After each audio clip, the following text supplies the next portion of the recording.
Factor market demand. A factor market demand curve is the sum of the factor demand curves of the various firms that use the input.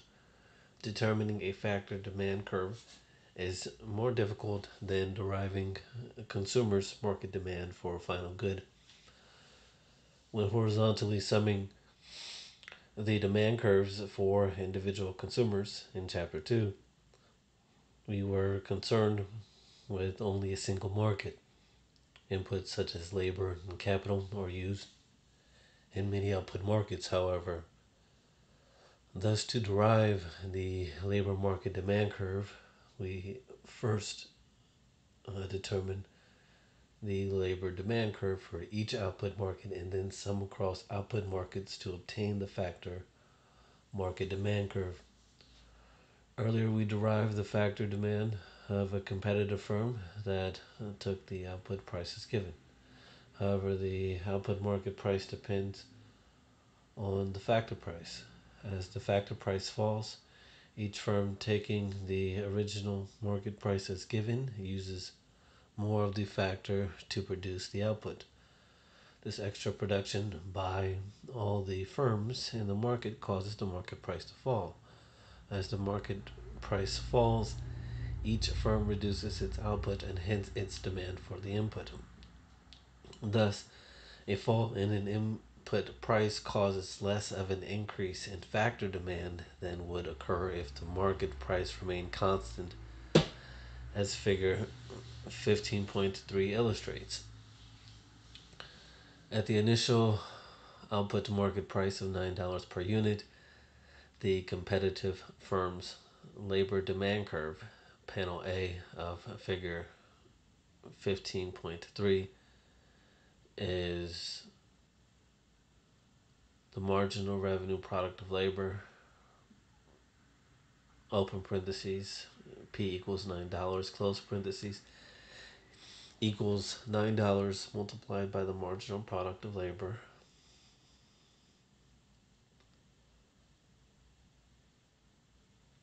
when the wage is $25 per hour. The firm hires 50 workers. Point A, the 10 firms in the market, panel B, demand 500 hours of work. Point capital A on the demand curve, capital D of P equals $9 equals 100 times $9 times marginal product of labor. If the wage falls to $10 while the market price remains fixed at $9, each firm hires 90 workers. Point C. And all the firms in the market would hire 900 workers. Point capital C. However, the extra output drives the price down to $7. So each firm hires 70 workers. Point B, and the firm collectively demand 700 workers. Point capital B.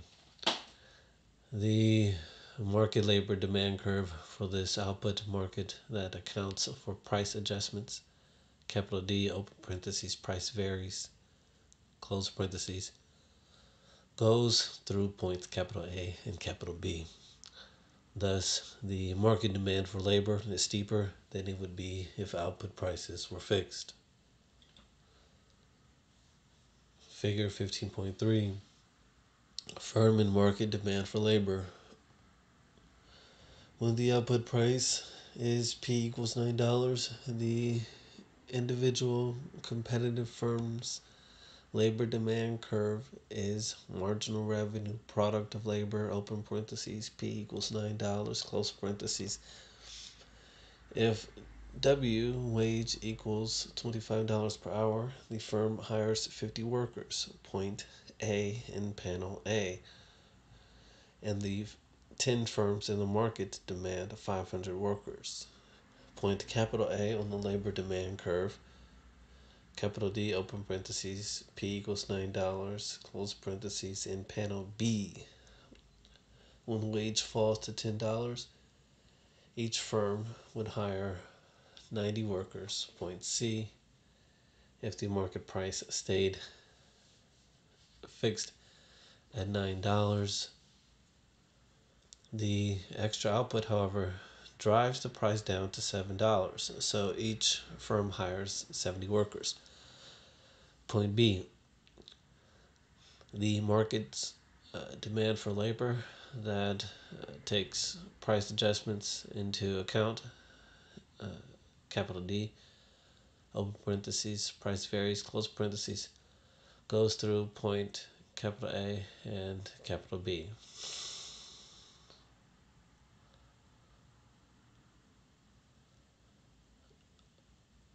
So in the picture we have two panels. Panel A is of the firm, panel B is of the market, and they both have wage per hour on the vertical axis and labor per hour, either the firms or the markets. So